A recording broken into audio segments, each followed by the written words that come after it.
اعوذ باللہ من الشیطان الرجیم بسم اللہ الرحمن الرحیم۔ کبھی اے نوجوان مسلم تدبر بھی کیا تو نے، وہ کیا گردو تھا جس کا تو ہے ایک ٹوٹا ہوا تارا، تجھے اس قوم نے پالا ہے آغوش محبت میں، کچل ڈالا تھا جس نے پاؤں میں تاج سردارا۔ کیا آپ جانتے ہیں کہ گولڈن ایج آف اسلام کب تھا؟ قرآن مجید 7ویں صدی عیسوی میں حضرت محمد صلی اللہ علیہ وآلہ وسلم پر نازل ہوا، اور اس کے بعد دنیا میں علم و تحقیق کا ایک سلسلہ شروع ہو گیا۔ 8ویں صدی سے 14ویں صدی تک دنیا کے علمی افق پر مسلمان سائنسدانوں، محققین اور مفکرین کا راج تھا۔ یہی وہ گولڈن ایج آف اسلام تھا جب علم، تحقیق اور ایجادات کی روشنی ہر سمت پھیل رہی تھی۔ یورپ تاریکی میں ڈوبا ہوا تھا اور مسلم دنیا سائنس، طب، فلکیات، ریاضی اور انجینئرنگ میں حیرت انگیز ترقی کر رہی تھی۔ 11ویں صدی میں یعنی آج سے کوئی 1000 سال پہلے ابن سینا نے الشفا میں لکھا کہ تمام اشیاء اپنی اصل کی طرف کھینچتی ہے، یعنی گریوٹی۔ یہ وہ تصور تھا جسے نیوٹن نے 600 سال بعد 17ویں صدی میں لا آف گریویٹیشن کے نام سے پیش کیا۔ 12ویں صدی میں الخازنی نے بیلنس آف وزڈم کے ذریعے ماس اور گریوٹی کے تعلق کو ناپنے کے اصول دیے، جسے بعد میں آئنسٹائن نے استعمال کیا، اور 13ویں صدی میں نصیر الدین توسی نے توسی کپل کے ذریعے ایلپٹیکل موشن آف پلانٹس کو واضح کیا، جس نے بعد میں 15ویں اور 16ویں صدی میں کوپرنکس اور کیپلر کے نظریات کی بنیاد رکھی۔ یہی نہیں، آج کا کمپیوٹر اور آرٹیفیشل انٹیلیجنس جس بنیاد پر کھڑے ہیں وہ 9ویں صدی میں الخوارزمی کے الجبرا کے بغیر ممکن نہ تھا۔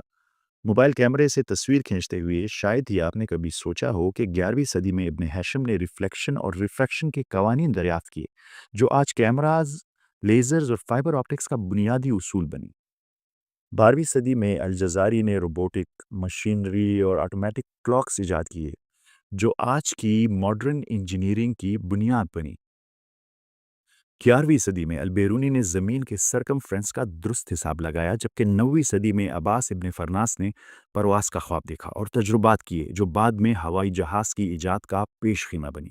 9ویں صدی میں فاطمہ الفہری نے دنیا کی پہلی یونیورسٹی قائم کی۔ یہ سب گولڈن ایج آف اسلام میں۔ کبھی عراق صرف ایک ملک نہیں تھا، بلکہ علم کا ایک جہان تھا۔ 8ویں سے 13ویں صدی تک بغداد کا بیت الحکمت ہاؤس آف وزڈم دنیا بھر کے سائنسدانوں، فلسفیوں اور طلباء کا مرکز تھا۔ یہاں یونانی، فارسی، ہندی اور سریانی زبانوں کی ہزاروں کتابیں عربی میں ترجمہ ہوئی، جن میں ارسطو کے فلسفے سے لے کر ہندسے کے حصول شامل تھے۔ اور آج ہم کہاں ہیں؟ تجھے آبا سے اپنی کوئی نسبت ہو نہیں سکتی، کہ تو گفتار، وہ کردار، تو ثابت، وہ سیارہ۔ گوا دی ہم نے جو اسلاف سے میراث پائی تھی، سریا سے زمیں پر آسمان نے ہم کو دے مارا۔ مگر کیوں؟ اتنی پستی پہ ہم کیوں آئے؟ وہی مسلم دنیا جو علم کی روشنی بانٹ رہی تھی، رفتہ رفتہ انٹلیکچوئل پیرالسس کا شکار کیوں ہوئی؟ 14ویں صدی کے بعد ایسا کیا ہوا؟ ہم کیوں ذہانت اور تحقیق چھوڑ کر ایموشنل ایکسٹریمسٹ بن گئے؟ ہم کیوں مختلف گروہوں میں بٹ گئے اور ہماری بحثیں تو کافر اور وہ کافر تک محدود ہو گئی؟ تو ادھر ادھر کی نہ بات کر، یہ بتا کہ قافلہ کیوں لٹا؟ مجھے رہزنوں سے گلا نہیں، تیری رہبری کا سوال ہے۔ میں چاہتا ہوں کہ آپ مجھے کمنٹس میں جواب دیں کہ 14ویں صدی کے بعد بحیثیت مسلمان ہمارے لیے کیا غلط ہوا؟ لیکن میرا آج کا موضوع یہ نہیں ہے۔ میرا آج کا سوال یہ ہے کہ اسلام کے آنے کے بعد علم و تحقیق کے اس سلسلے کو کس چیز نے جنم دیا؟ قرآن شریف میں ایسی کون سی خاص بات تھی جس نے مسلمانوں کو علم و تحقیق کی طرف جانے پر مجبور کیا، جسے آج کا مسلمان یکسر فراموش کر چکا ہے، بالکل بھلا چکا ہے؟ پچھلی ساتھ میں ہم نے سیکھا کہ پروفیسر ڈاکٹر جیفری لینگ نے سورہ بقرہ کی آیت نمبر 30 سے 33 کی بنیاد پر یہ نتیجہ اخذ کیا کہ انسان ایک ذہین مخلوق ہے جو سیکھنے اور تحقیق کے لیے پیدا کیا گیا ہے۔ لیکن کیا قرآن شریف میں اور مقامات پر بھی بالکل ایسا ہی ذکر ہے اور عقل کی اتنی ہی اہمیت ہے سیکھنے کی؟ قرآن شریف کا پہلا نازل شدہ لفظ کون سا ہے؟ اقرا۔ یہ قرآن کی وہ صدا تھی جو پہلی وحی کے ساتھ گونجی۔ اقرا، پڑھو، سیکھو۔ یہ وہ لمحہ تھا جب علم عبادت بنا، جب تحقیق ایمان کی تکمیل کا ذریعہ بنی، جب انسان سوچنے، سمجھنے، جانچنے اور پرکھنے پر مجبور ہوا۔ قرآن نے بار بار دعوت دی، کیا تم غور و فکر نہیں کرتے؟ افلا تعقلون، افلا یتفکرون، افلا یتدبرون۔ قرآن میں 70 سے زائد بار غور و فکر، تدبر اور عقل کے استعمال کی تاکید کی گئی ہے۔ کیا آپ جانتے ہیں کہ اللہ تعالیٰ نے سب سے بڑی نعمت، سب سے بڑی خیر کثیر کس چیز کو قرار دیا ہے قرآن شریف میں؟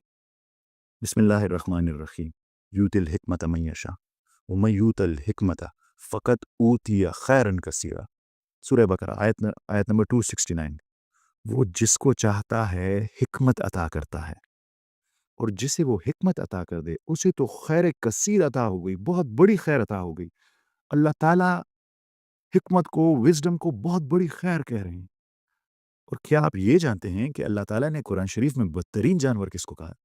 کوئی بہت بڑا گناہگار ہوگا جسے اللہ تعالیٰ بدترین جانور کہہ رہے ہیں۔ ان شر الدواب عند اللہ الصم البکم الذین لا یعقلون، یقیناً تمام جانوروں میں اللہ کے نزدیک بدترین جانور وہ گونگے بہرے انسان ہیں جو عقل سے کام نہیں لیتے۔ اور کیا آپ جانتے ہیں کہ اہل جہنم کیا کہیں گے جب ان سے پوچھا جائے گا کہ کس وجہ سے وہ جہنم میں ہیں؟ یہ تمام آیتیں قرآن شریف کی ہیں۔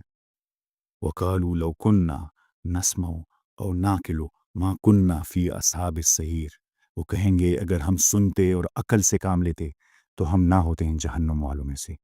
جواب میں کہا جائے گا فَاعْتَرَفُوا بِذَنبِهِمْ، ابھی آپ نے اپنے اصلی گناہ کا اقرار کیا ہے۔ فَسُحْقًا لِأَصْحَابِ السَّعِيرِ، تو اللہ تعالیٰ جو ہے وہ قرآن شریف میں بار بار عقل کی، وزڈم کی اتنی اہمیت بیان کر رہا ہے۔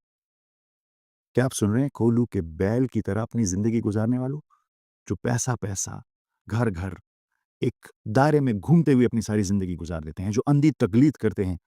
آپ نے سنا عقل کی، سوچنے کی کتنی اہمیت ہے؟ یہ ہماری سیریز غور و فکر کی 5ویں قسط تھی۔ اس سیریز کے ذریعے ہم اپنی سوئی ہوئی قوم کو جگانا چاہتے ہیں اور انہیں ان کے اصل مقصد سے آگاہ کرنا چاہتے ہیں۔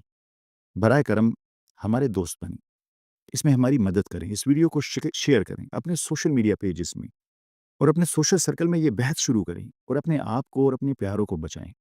اگلی قسط میں جب ہم ملیں گے تو ہم اس پہ بحث کریں گے کہ قرآن شریف کیا چاہتا ہے کہ ہم اس غور و فکر کو کہاں استعمال کریں، عقل کو کہاں استعمال کریں۔